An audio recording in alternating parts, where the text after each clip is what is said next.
আমি ভুল না করে থাকলে রিসোর্টের মালিক আপনি, right? Right, he is the owner.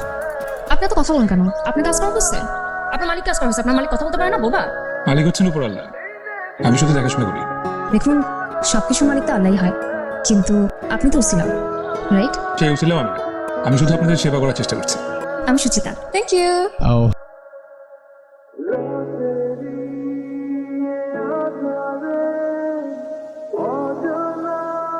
এই কই গেল রে ছেলেটা? গেছে তো কি হয়েছে? দেখি আমার ছবি। আমার ফটোগ্রাফি সাবজেক্ট ছিল। হাসো, আরে আমার ছবি। এক্সকিউজ মি ম্যাম, আপনার সাবজেক্ট এখানে। কারো পারমিশন ছাড়া ক্যামেরার সাবজেক্ট করাটা এটা ডেফিনেটলি ক্রাইম। আপনি প্লিজ আপনি যেগুলো ক্যাপচার করছেন একটু দেখান। এখানে কোনো আপত্তিকর কিছু থাকলে অন দ্য স্পটে। আমি এক্সট্রিমলি সরি, আমি না আসলে এত কিছু চিন্তা ভাবনা করে ছবিগুলো তুলে নিয়ে আপনাকে জাস্ট দেখছিলাম, র্যান্ডম মাথায় আসলে তাই ছবি তুলি। তুমি ভালো হলে তো সরি বলার কোনো প্রয়োজন নেই, দেখতে পারি? এই ছবিগুলো আপনার মোবাইলে নিয়ে আমাকে একটু অ্যাড করুন প্লিজ। হ্যাঁ শিওর, বাট আমার তো আইফোন নাই, অ্যান্ড্রয়েড আছে। আপনার হোয়াটসঅ্যাপ নাম্বারটা যদি একটু দিতেন তাহলে ছবিগুলো ডকুমেন্ট করে পাঠিয়ে দিই। বাটটা আচ্ছা, পাঠিয়ে দিলি। Thank you.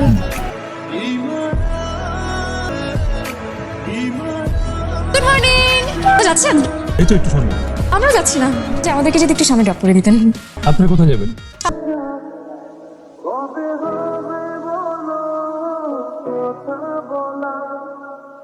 কিভাবে? আমি বেশি কথা বলবো।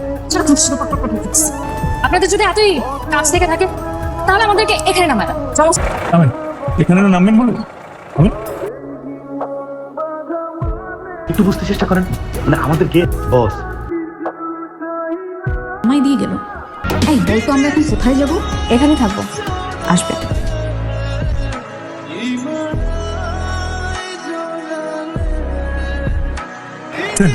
আরে উঠেন। ম্যাডাম বাদ দেন না, ওঠেন। কোথায় যাবেন বলেন এবার? আপনার তো ঠিকানা যে যাবো সম্ভব সেখানে যাবে। আমার চোখে তো পুরো পৃথিবীটাই শুধু। আমি গাড়ি চালাতে থাকি, তো যেখানে নামতে ইচ্ছে করবে আপনি বলবেন।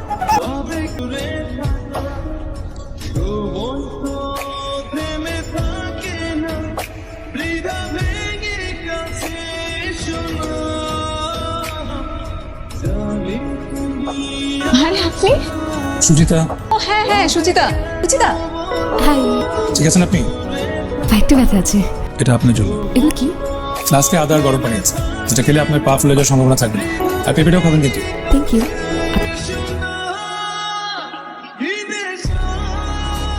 Good morning. Good morning. কোথায় যাচ্ছেন?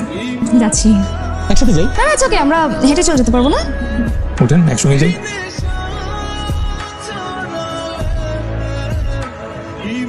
আপনার ফ্যামিলি তো নিশ্চয়ই কেউ আছে এখানে? নীলিমা আছে, আমার সবকিছু নীলিমাকে ঘিরে। আমার রিসোর্ট নীলিমা রিসোর্ট। নীলিমাকে অনেক ভালোবাসেন না? বলতে পারেন।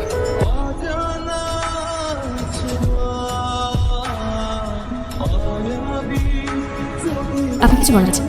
আমি আপনাকে পছন্দ করি। আমি আপনাকে পছন্দ করি। আমার তো একটু বেশি আলাদা। ভালো লাগা আর ভালোবাসা দুটো কিন্তু এক জিনিস না। ভালো লাগা থেকেই তো ভালোবাসা হয়। আমার ক্ষেত্রে না, আমার ভালোবাসা হচ্ছে নীলিমা। একটা বস্তুতে আপনার ভালোবাসা মিলিয়ে দিচ্ছেন? আপনার কাছে নীলিমা একটা বস্তু, তো আমার কাছে নীলিমা একটা ইমোশনের না। আমার অতীত জড়িত। আমি যখন ছোট ছিলাম, একদিন ঢাকা থেকে একটা পরিবার আসলো। তাহলে তোমাকে এখন তো পড়াই? আল্লাহ জানি না, এই জন্যই তোমাকে পড়াবো।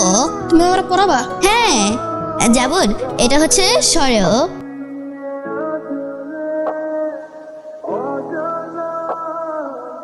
মামনি চল তাড়াতাড়ি রেডি হয়ে নাও, আমাদের ফিরতে হবে। বাবা আর কয়েকদিন থাকি। বাবা আমি যদি চলে যাই তাহলে ওকে পড়াবে কে? ও এমনিতেও গরিব, ও তো কাজ করে খায়। আমি যদি চলে যাই তাহলে ওকে পড়াবে কে? ও তো স্কুলেও যায় না। পড়াশোনা নিয়ে তোমার চিন্তা করতে হবে না, ও পড়াশোনা করবে। এখানে 2 লাখ টাকা আছে, তোর পড়াশোনা এবং থাকা খাওয়ার সমস্ত খরচ এখান থেকে বহন করবেন। আরো যদি কিছু লাগে আমাকে জানাবেন, আমি ব্যবস্থা করবো। আমি যেভাবে বলেছি সেভাবে পড়াশোনা করবা, অন্য মানুষের ব্যাগ টানা এটা আমার ভালো লাগে না। আমি চাই তুমি পড়ালেখা শিখে অনেক বড় হবা। যদি কোনোদিন তোমার সাথে দেখা হয় আমি জানি তোমাকে সাকসেসফুল দেখতে পাই। নীলিমা, আমি জানি না তুমি কোথায় আছো, কেমন আছো, তোমার মনে আছে কিনা। আশা করি ভিডিওটি তুমি দেখছো। যদি না দেখে থাকো তাহলে নীলিমার কোনো বন্ধু বান্ধব প্লিজ নীলিমাকে জানাবে। আমি আমার কথা রাখতে পেরেছি, মানুষের মতো মানুষ হয়েছে। দিন ধরে আপনি ওর জন্য অপেক্ষা করে আছেন? হ্যাঁ, যদি খুঁজে না পান তাহলে অপেক্ষা করতেই থাক। একটা অনিশ্চিত ভবিষ্যতের জন্য কি এভাবে অপেক্ষা করে লাভ আছে? ভবিষ্যৎ তো অজানা অনিশ্চিতই হয়। যতদিন বেঁচে আছি এই অনিশ্চিত ভবিষ্যতের মাঝেই নীলিমাকে খুঁজে পাওয়ার অপেক্ষায় থাকলো। দোষ না বাবা তুমি দোস্ত আসলে তোকে বলা হয়নি, কালকে আঙ্কেল আমাকে ফোন দিয়েছিল, তোকে পাইনি তো আমি আঙ্কেলকে অ্যাড্রেসটা দিয়েছি। যা তাড়াতাড়ি রেডি হয়ে নে, আজকে আমরা ব্যাক করবো। ব্যাক করবো মানে আজকে কেন? বেশ কয়েকদিন তো থাকলি, চল রেডি হ। তোর কি কাজ আছে ঢাকায়? বাবা মাত্র কয়েকটা দিন হলো আসছি, আর কয়েকটা দিন থাকে না বাবা। না না, ঢাকায় জরুরি কাজ আছে, তুমি রেডি হও। বাবা প্লিজ। বললাম না তুমি রেডি হও। ও আপনি এখানে? আপনার বস কই? জানি না কেন যাবে সেটা তো আমি বলতে পারবো না। কাইন্ডলি আপনার জানা থাকলে ফোন দেন। আপনি কেটে দিল কেন? কেন কেটে দিল সেটা তো আর আমি বলতে পারবো না। আপনি এভাবে কেন কথা বলছেন আমার সাথে? কেন আগে কিভাবে কথা বলতো? এভাবে বলতেন না। তাহলে আগেরটা মনে নাই?